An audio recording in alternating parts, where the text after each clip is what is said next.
अंधे होते हैं। क्योंकि जब महल में दुर्योधन जा रहे थे तो वो महल दिव्य महल था और उसमें जहाँ पर रंगोली थी वहां पे पानी था और जहाँ पानी नहीं था वहां रंगोली थी। बहुत अलग प्रकृति के रूप से बनाया गया था दिव्य महल। अब उस जल में गिर गए दुर्योधन तो द्रौपदी हंसने लगी कि अंधे के पुत्र तो अंधे ही होते हैं। ये गलत है कि सही है बताओ? गलत है भाई। कोई लूला है, लंगड़ा है, अपंग है, ठीक है। एक अगर हम किसी लंगड़े लूले को बोल रहे हैं कि भाई तू लंगड़ा है, काना है, जो भी है, ये उसकी विशेषता है, वो है, लेकिन बार बार से बोल रहे हैं, इसका मतलब हम उसका अपमान कर रहे हैं। दुर्योधन के मन में वो बात चुभ गई कि इस द्रौपदी ने मुझे अंधा क्यों कहा। गांधारी थी ना, गांधारी, वो अपने पुत्र को वज्र का बनाने के लिए आंखों से पट्टी बांध रखी है। और धृष्टराज हैं वो अंधे हैं, धृष्टराज हैं वो पहले से ही अंधे हैं और गांधारी ने अपनी आंखों के पट्टी बांध रखी है।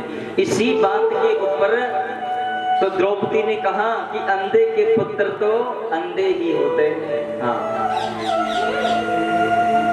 अब इस बात का बदला देखो कहां निकले, इस बोली। एक बार पता है क्या हुआ है, ध्यान से सुनना मेरी बात। एक बार तलवार, कृपाण, भाले, चक्कू, छुरियां, ये सब आपस में लड़ रहे थे। सुनना मेरी बात।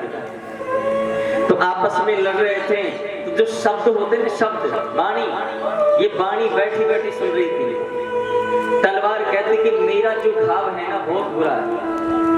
भाले कहते मैं तो एक बार किसी की चुभ जाता हूं तो आर पार हो जाता हूं। सब लड़ने वाले जो अस्त्र थे अपनी अपनी बड़ाई कर रहे थे। तलवार अपनी बड़ाई कर रही है, भाले अपनी बड़ाई कर रही है। मैं नहीं पीता, मैं जल भी नहीं पीता बैठने के बाद। और सब अपनी अपनी बड़ाई कर रहे हैं। शब्द है ना, शब्द बैठे बैठे सुन रहे हैं। शब्द जब हंसने लगे तो वो तलवार बोली भाई तुम हंस क्यों रहे हो हम लोगों पे, जब हम लड़ रहे हैं आपस में, तलवार, चक्कू, भाले सब हम पे हंस क्यों रहे हो? शब्दों से पूछ रहे हैं। तो शब्द बोले मुझे हंसी इसलिए आई कि तुम कह रहे थे ना कि मैं बड़ा हूँ, मैं बड़ा हूँ, मैं ज्यादा घाव देता हूँ, मैं ज्यादा घाव देता हूँ। शब्द हंस करके बोले प्यारे तुम तो जो घाव देते हो ना वो सिर्फ शरीर पर लगाते हो, हम जो घाव देते वो अंदर तक लगते हैं। प्रेम से बोलना। इसलिए संसार में सबसे जो कड़वी है ना मेरी माँ, वो आपकी वाणी है। और संसार में अगर सबसे कोई मीठा है तो आपकी वाणी है। ऐसी वाणी बोलिए मन का आपा खोए, औरन को शीतल करे तो आपो शीतल होए। आप खुद भी शांत हो और दूसरा भी शांत हो जाए, ये भाव होना चाहिए। द्रौपदी का भावार्थ क्या है? दो परिवार की लड़ाई, आपस में लड़ना। आपके घर में भी तो चलती होगी ना, सुबह सुबह कलेश हो जाना, ये महाभारत ही तो है। सुबह सुबह आपस में भाई का भाई से लड़ना, पिता का पुत्र से लड़ना, सास का बहू से लड़ना, माँ का बेटे से लड़ना, आपस में क्या है? ये महाभारत है। उस महाभारत में तो मेरी माँ दो ही पक्ष से लड़ने वाले, लेकिन आप सोचिए आपके परिवार में कितने लोग आपस में लड़ रहे हैं, आपस में रिश्तों में लड़ रहे हैं। क्या तुम्हारे घर में एक शांति दूत है? महाभारत में शांति दूत कौन थे? भगवान श्री कृष्ण। कौन थे? शांति दूत थे, शांति प्रस्ताव। क्या तुम्हारे घर में है शांति दूत? हाथ खड़ा करो मेरी माँ, जिनके घर में शांति दूत है। हाँ, मेरे परिवार में झगड़ा हो रहा है तो इस झगड़े को मैं मिटाऊंगा, इस झगड़े को मैं सुधारूंगा। हाथ खड़ा करे जिसके घर में। अच्छा, अब वो हाथ खड़ा करें जिसके घर में शकुनी है।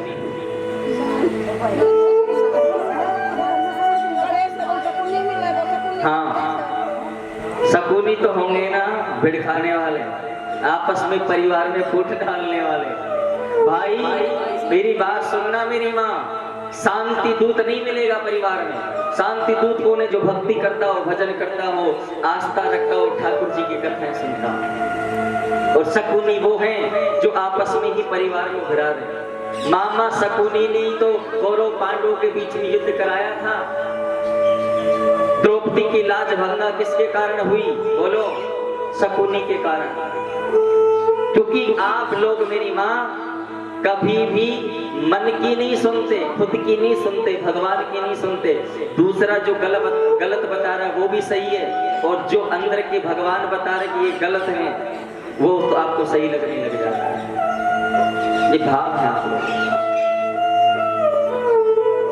प्यारे, दुनिया में जीना है तो शकुनियों से दूर रहो, परिवार को चलाना है। हाँ, ये तुम्हारे घर में भी खून डाल देना, यही तो है महाभारत। और क्या है? शांति दूत का मतलब भक्ति करने वाला व्यक्ति।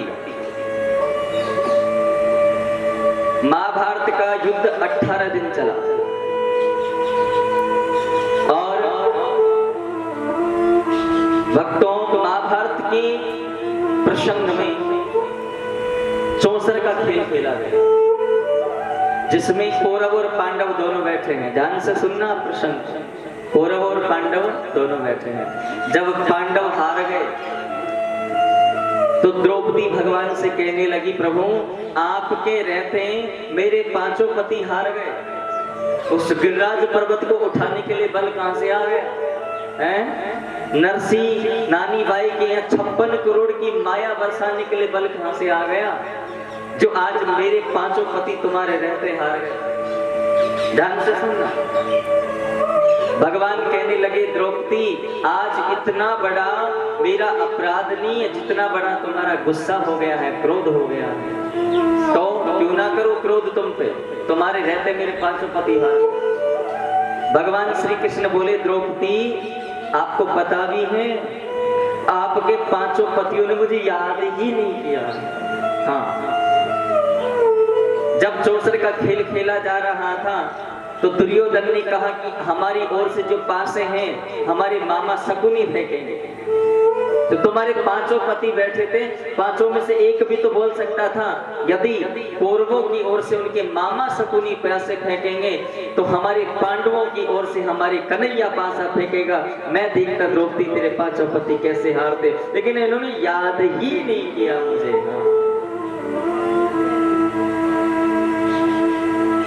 आप लोग पता है क्या है, जब आपके काम बिगड़ जाते तब भगवान को याद। कौन कौन चाहता है कि मेरा काम न बिगड़े? कौन कौन चाहता है कि मेरी सर्व मनोकामना सिद्धते, मेरी मनोकामना पूर्ण, मेरे काम में विघ्न न आए। प्यारे, ध्यान से सुन लेना मेरी माँ। हनुमान चालीसा तो पढ़ा होगा ना कभी? हनुमान चालीसा में एक शब्द आता है, आपन तेज समारो आपे तीनों लोग हाँपते का। इस शब्द का अर्थ क्या है? आपन तेज समारो हाँपे। आप काम को करने से पहले ऐसा मत कीजिए मैं कर रहा हूं, ये तो मैं है, अहंकार है। काम को करने से पहले आप भगवान को सौंप दीजिए, प्रभु आपन तेज समारोह आपे, आप जाने, आपका काम जाने, आप मेरे काम को सुधारेंगे या बिगाड़ेंगे। सिर्फ आप, मैं तो करने वाला नहीं हूँ, आप मुझे जैसे कराओगे मैं काम को करता रहूंगा। बिगड़ेगा तो आपका और सुधरेगा तो आप। मैं व्यासपीठ से गारंटी ले रहा हूँ मेरी माँ, चारों दिशा में घूम के आ जाना, आपका काम बिगड़ जाए तो प्रेम से बोलना। भाव रखिए, भगवान को सौंप दीजिए अपना काम। पर आजकल तो मैं ज्यादा होती है, इन लोगों में अहंकार भरा पड़ा है, आता कुछ नहीं है। अभी क्या कहने नहीं आता, सही पूछो तो, और अहंकार दुनिया भर का भरा पड़ा। एक विद्वत गण मिला मुझे, और वो भक्त मुझे कह रहे कि महाराज ये सारी चीजें क्या होती है? कुछ नहीं होती। मैं शाम 10 मिनट तो बैठ के देखा सामने, अभी बताऊं क्या चीजें होती है। अभी तो इतनी देखो भाई, जीने का अधिकार उसे ही जिसे ये पता है कि खुद कौन है। आपको पता है, आपको कुत्ते को भी पता है मैं कुत्ता हूं, आई एम डॉग। बिल्ली को भी पता है मैं बिल्ली, आई एम कैट। लेकिन इंसान को ये पता नहीं कि वो है कौन है। पता है? नहीं पता। और ऊपर से दुनिया भर का मद भरा हुआ है, मद। कि कथा नहीं सुननी है, बकवास चल रहे होंगे, सारी चीजें हैं। एक बात नोट कर लेना मेरी माँ, तुलसीदास जी की बात कहते हैं, जो भगवान की कथाएं नहीं suनता है, आपके नहीं, ये मेरे पिताजी सतीश चंद्र शर्मा के भी लागू है सब कुछ। हाँ, मैंने छोड़ा किसी को नहीं, आज तक खुद को नहीं छोड़ा मैंने। जो भगवान की कथाएं नहीं सुनते हैं, ये जानते हैं कि कथा, देखो जो बिजी है ना, चाहे मैं हूं चाहे आप हो, कोई भी जो बिजी है, बिल्कुल बिजी है कि भाई आज मुझे काम पे जाना है या ऑफिस में जाना है या इम्पोर्टेंट काम है, मैं नहीं जा सकता, वो भगवान जानते कि वो नहीं जा सकता। परंतु जो थाला निठल्ला पड़ा है, जिसे कोई काम नहीं है, काम है, काम कर चुका, फिर भी उसके बाद थाला निठल्ला पड़ा है, सच बता रहा हूँ मैं, सही बोलता हूँ, कड़वी भाषा में नहीं, उस व्यक्ति के लिए तुलसीदास जी ने श्री रामचरितमानस में एक बात कही है। और वो व्यक्ति कौन है? जो ये जानते हैं कि कथा चल रही है, फिर भी जानबूझ करके भगवान की कथा को नहीं सुनना चाहते। अधिक मास के अंदर जानबूझकर ठाकुर जी के मंदिर नहीं जाना चाहते। मेरी कथा की छोड़ो, कहीं की बात कर लो आप। जानबूझकर भगवान के दर्शन नहीं करते, जानबूझकर संतों का सम्मान नहीं करते, जानबूझकर ब्राह्मणों का सम्मान नहीं करते, जानबूझकर के माता पिता की सेवा नहीं करते, जानबूझकर धर्म सेवा नहीं करते, समाज सेवा नहीं करते हैं। वो जीवात्मा कौन है? तुलसीदास जी क्या बता रहे? सुनना आप मेरी बात और करताल बजाते हुए समझना आप इस बात को, क्या कौन बता रहे तुलसीदास जी का।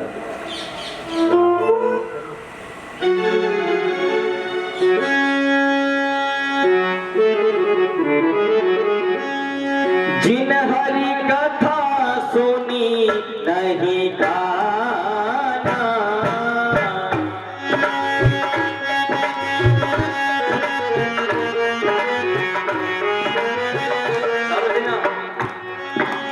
जिन हरि कथा सुनी नहीं